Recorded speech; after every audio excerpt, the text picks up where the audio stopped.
మీరు ఆలోచించారా దేవుడు ఎందుకు మన జీవితంలోని ప్రతి చిన్న విషయాన్ని పట్టించుకుంటారో? ఈరోజు మనం ఒక ఆసక్తికరమైన శాస్త్రవాక్య భాగాన్ని పరిశీలించబోతున్నాం. ఇది దేవుడు తన ప్రజల పట్ల కలిగిన హృదయాన్ని అర్థమయ్యే విధంగా వెల్లడిస్తుంది.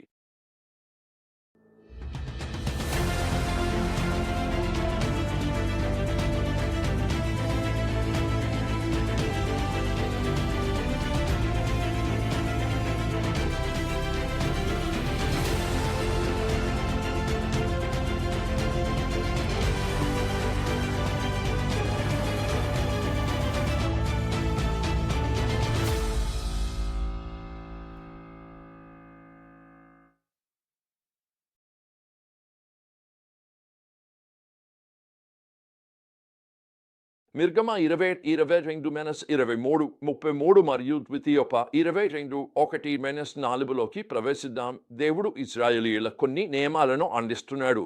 చూసినప్పుడు ఇవి యాదృచ్ఛికంగా అనిపించవచ్చు, కానీ ఒక పెద్ద దృశ్యం ఉంది.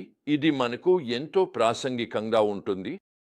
మనం పరిశీలిస్తున్న ప్రధాన సత్యం, దేవుడు మన జీవితంలోని ప్రతి అంశాన్ని పట్టించుకుంటాడు మరియు మనం ఆయన స్వభావాన్ని, ప్రేమను ప్రతిబింబించేందుకు జీవించాలనుకుంటాడు. ఇప్పుడు మనం లోతుగా వెళ్లే ముందు ఈ నియమాల చారిత్రక మరియు సాంస్కృతిక సందర్భాన్ని అర్థం చేసుకోవడం చాలా ముఖ్యం. ఇశ్రాయేలీయులు ఈజిప్టులోని బానిసత్వం నుండి విముక్తులై స్వంత సమాజాన్ని నిర్మించుకుంటున్నారు. ఈ నియమాలు ఒక నిర్దిష్ట సమయంలో, ఒక నిర్దిష్ట ప్రదేశంలో, ఒక నిర్దిష్ట సమూహానికి ఇవ్వబడ్డాయి. ఇవి ఇశ్రాయేలీయులను సంస్కృతుల నుండి ప్రత్యేకంగా ఉండేందుకు, దేవుని ప్రజలుగా జీవించేందుకు ఉద్దేశించబడ్డాయి. ఇది నేటి ప్రపంచంలోని అనేక ప్రదేశాల్లాగే ఉంది. అక్కడ యేసును అనుసరించేవారు చాలా తక్కువగా ఉంటారు. నేను ఒక మిత్రునితో మాట్లాడాను, క్రైస్తవేతర దేశానికి చెందినవాడు. బైబిల్లోని కొన్ని భాగాలు తన సంస్కృతికి ప్రాసంగికమా అని అడిగాడు. అది పాశ్చాత్య సంస్కృతికి పూర్తిగా భిన్నంగా ఉంది. అర్థం చేయడానికి సహాయపడుతుందని ఒక విషయం చెప్పాను. ఏ సంస్కృతి పూర్ణం కాదు. ఏ సంస్కృతి మొత్తం దేవుడు మన జీవితాలకు కోరుకున్నదిగా ఉండదు. పాశ్చాత్య సంస్కృతిలో ఎక్కువ భాగం తప్పుడు పునాదులపై నిర్మించబడింది. రోమా 12లో పౌలు వ్రాసినట్లుగా, మనం ఈ లోకానికి అనుగుణంగా ఉండకూడదు, కానీ మన మనస్సులు నూతనమవ్వడం ద్వారా రూపాంతరం చెందాలి. లోకం నుండి, సంస్కృతి నుండి వచ్చే తత్వశాస్త్రం ఉంది. దేవుని వాక్యం కాదు, మానవ ఆలోచన మరియు అవగాహనపై నిర్మించబడింది. మన విధానాన్ని ఆ సంస్కృతికి అనుగుణంగా మార్చుకోకూడదు, కానీ మన మనస్సును కొత్తగా మార్చుకోవడం ద్వారా మార్పు చెందాలి. దేవుని ద్వారా. ఇవి ఈ వచనాల్లో మేము కనుగొనేదే. ఇశ్రాయేలీలను చుట్టుముట్టిన సంస్కృతులు కఠినంగా ఉండేవి, కానీ దేవుడు వారిని భిన్నమైన దిశలో నడిపించాడు. ఈ నియమాల్లో మనం ముఖ్యమైన భావాలు ఏమిటి? మొదటగా, ముఖ్యంగా ఆరాధన విధానాల నుండి సామాజిక పరస్పర సంబంధాలు, ఆర్థిక లావాదేవీల నుండి జంతు సంరక్షణ వరకు జీవితం యొక్క ప్రతి అంశంపై దేవుని శ్రద్ధను మనం చూస్తాము. దేవుడు వాటన్నిటికీ సూచనలు ఇస్తాడు. ఇది యేసు తన శిష్యులకు చెప్పిన దానితో సమానం. దేవుడు మన తలపై ప్రతి రోమాన్ని తెలుసుకుంటాడు. ఆయన మన జీవితంలోని చిన్న విషయాన్ని పట్టించుకుంటాడు. ఈ నియమాలను విస్తృతంగా 2 విభాగాలుగా వర్గీకరించవచ్చు. మనం చూసిన 10 ఆజ్ఞలను ప్రతిబింబించేలా. మొదటగా మనం ఆరాధన నియమాలు చూస్తాం. దేవుడు క్రమ పండుగలు, సరి ఆరాధనా విధానాల ప్రాముఖ్యతను హైలైట్ చేస్తాడు. ఈ నియమాలు ఇశ్రాయేలీలకు వారు దేవుని అధికారం, మార్గదర్శకత్వం కింద ఉన్నారని గుర్తు చేస్తాయి. ఈ నియమాలలో కొన్ని క్రీస్తు రాకను, ఆయన విమోచన కార్యాన్ని సూచిస్తాయి. రెండో విభాగం మనుషులు ఒకరినొకరు ఎలా ప్రవర్తించాలి అని చెబుతుంది. ఇందులో సేవకులు, పేదలు, విదేశీయులు సహా అందరికీ న్యాయమైన ప్రవర్తన కల్పించే నియమాలను చూస్తాము. మానవ జీవితం గౌరవాన్ని రక్షించే నియమాలు, వ్యక్తిగత బాధ్యత నియమాలు, బలహీనులను రక్షించే నియమాలు ఉన్నాయి.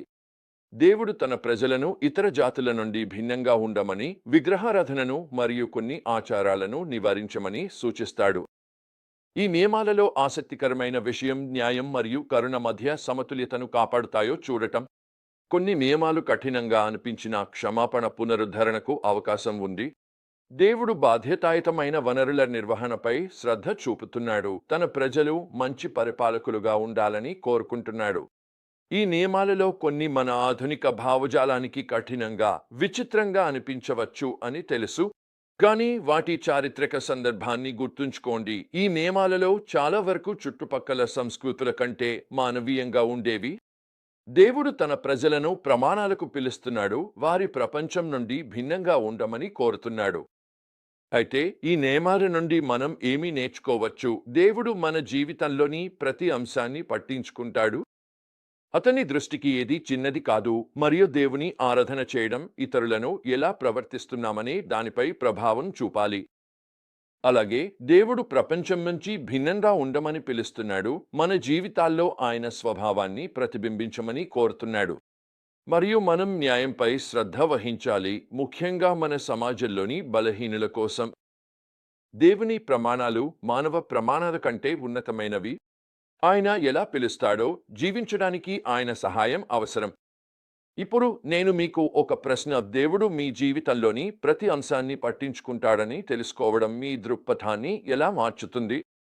మీ చుట్టూ ఉన్న సంస్కృతితో భిన్నంగా జీవించమని దేవుడు మీను పిలుస్తున్న ప్రాంతాలు ఏమైనా ఉన్నాయా? ఈ చట్టాల యొక్క సాంస్కృతిక అనువర్తనాలకు మనం కట్టుబడి ఉండకపోయినా, వాటి వెనుక ఉన్న సూత్రాలు దేవుని పట్ల ప్రేమ, ఇతరుల పట్ల ప్రేమ మారవు. మన రోజువారీ జీవితాల్లో ఈ సూత్రాలను అనుసరించేందుకు దేవుడు మనకు సహాయం చేయాలని మనం ప్రార్థిద్దాం.